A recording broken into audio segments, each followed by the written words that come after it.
have Janine Fletcher Taylor, who's the manager for the Marketing Services Unit, to speak to us about a lot of things, but including things Jamaican. Morning, Cuz, how are you? Good morning, Dr. Taylor. How are you this morning? I am mostly good. And even better know that my Fambili attack. Chat to That me. is it. What's going on? Well, we are always highlighting some special features about our JBBC clients and the MSME sector.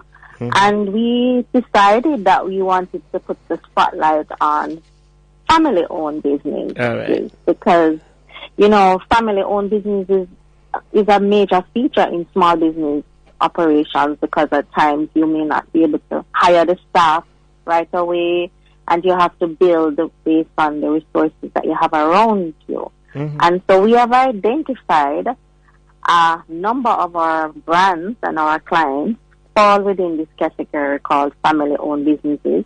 And interestingly, because we have been operating under the JBBC umbrella for more than 20 years, we have seen some transitions from parents to next generation children, couples, and their offspring now being brought into the businesses from a young age, as young as prep school, primary school level, getting the children involved in the business, and also the arrangement between siblings as well. So we have decided to put a spotlight on brands that have this kind of dynamic behind them. Great. Because there's a uniqueness about family-owned businesses that makes the product different, So this quarter, for the month of May to July, we will be featuring 23 companies and brands that are uniquely positioned as family-owned businesses.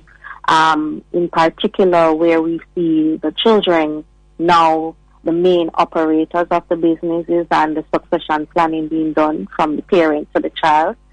And what that brings with it as well is a certain amount of innovation and newness and evolution of the brand as well, because of course they are injecting a contemporary generation into a traditional business, so there are new ideas and products coming forward. Right. Yes, so. And that makes perfect sense. So, all right, so because that's how you do processes instead of events, huh?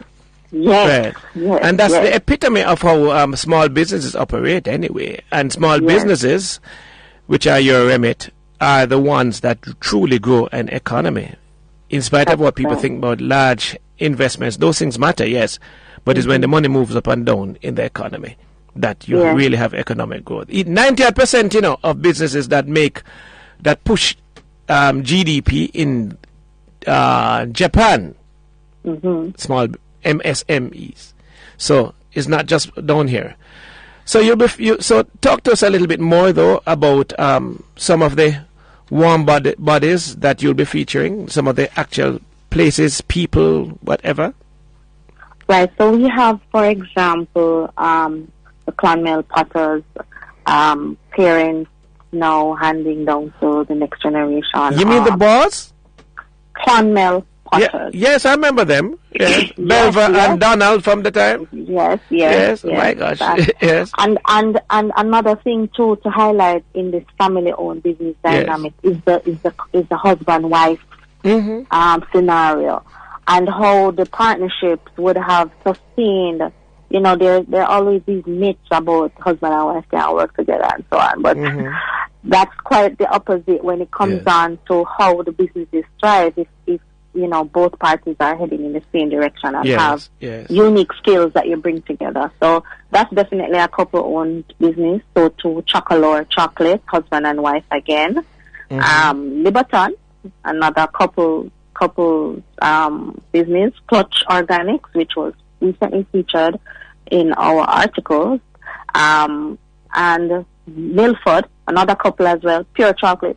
Lots of husband and wife related businesses that bring together technical competencies and soft skills in terms of managing the team and operations and so on. Yeah. So those are some key brands. In terms of Barclays All in Wood, now that would be one of the generation, moving from one generation to the other, and a strong level of innovation. So the parents would have been in furniture and very large size wood furnishing.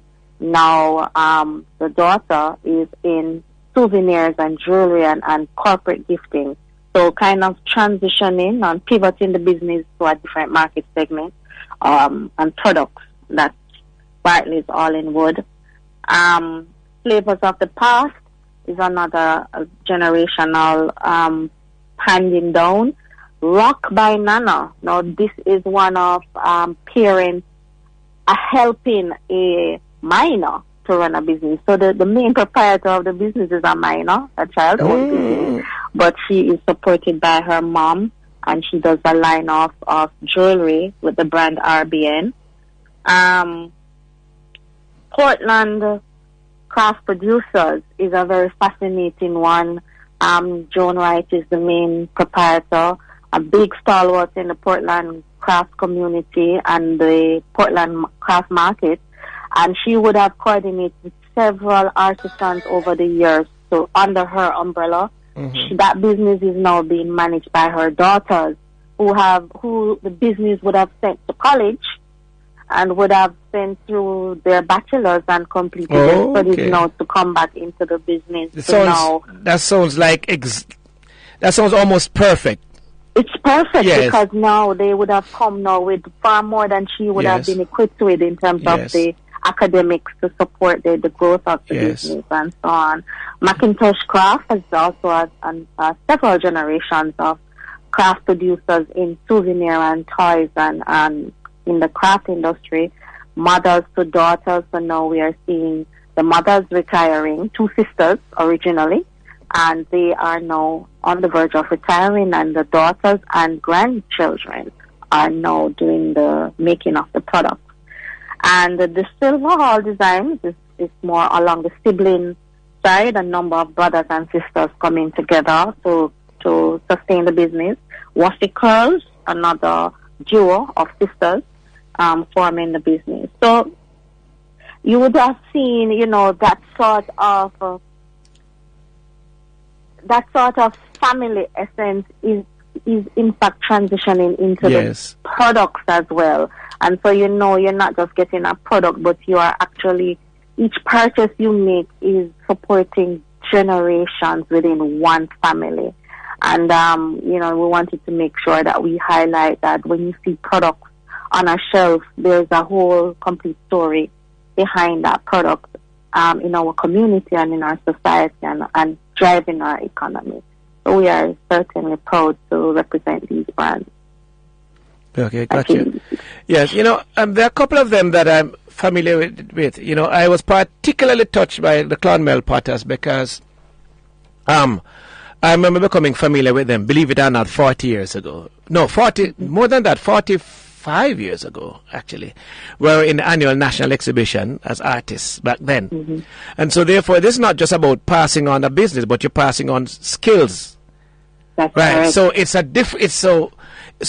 while it might be easier to just pass on a corporation, and stuff. Yes. But when you pass on the ability, because doing ceramics is not something that you can just give out. You have to actually learn to do it. It's hands-on and everything. Yes. So it is you have to retain the artistry of it. It is passing on not just the material culture, but also the non-material culture, which is a big part of how this thing, you have continuity. Really, really, really, really love that. How can we get additional information, though, and how can we get into the process as prospective small businesses? Well, firstly, I want to say that the products and brands of these clients are available in all Think Jamaican locations and online.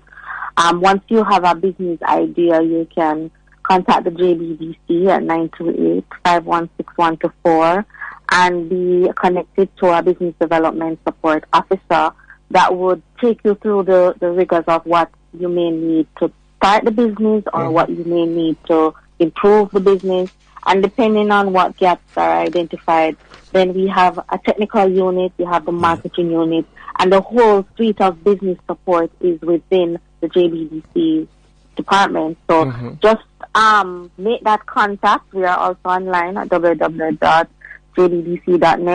And if you want to get a sense of how the consultation moves to products and into market, then certainly visit all our Think Jamaican locations at Devon House and 14 Camp Road, and we are also in the Norman Manley International Airport, and we are online and on social media as well. Got you. You know, I've been a big fan of the JBDC and a big fan of Things Jamaican even before being brought under the JBDC rubric. I want to thank you so much, Janine Fletcher Taylor. Of course, as we talk about family business, I was going to do a disclaimer, but, you know, the last time I tried to do a disclaimer on this program, based on name, I had to eat my words. Because my cousin, Sybil Tutumobam, called me and said, Orville, how could you be so ignorant? That place was actually founded by our great uncle. It's really your family. So you know what? I'm going to own it up. Janine Fletcher Taylor, manager from the marketing service unit at the JBDC, always doing good work. Walk good, but not too far. Thank you for having me. Bless you. Thank you so much. We just did grow your business.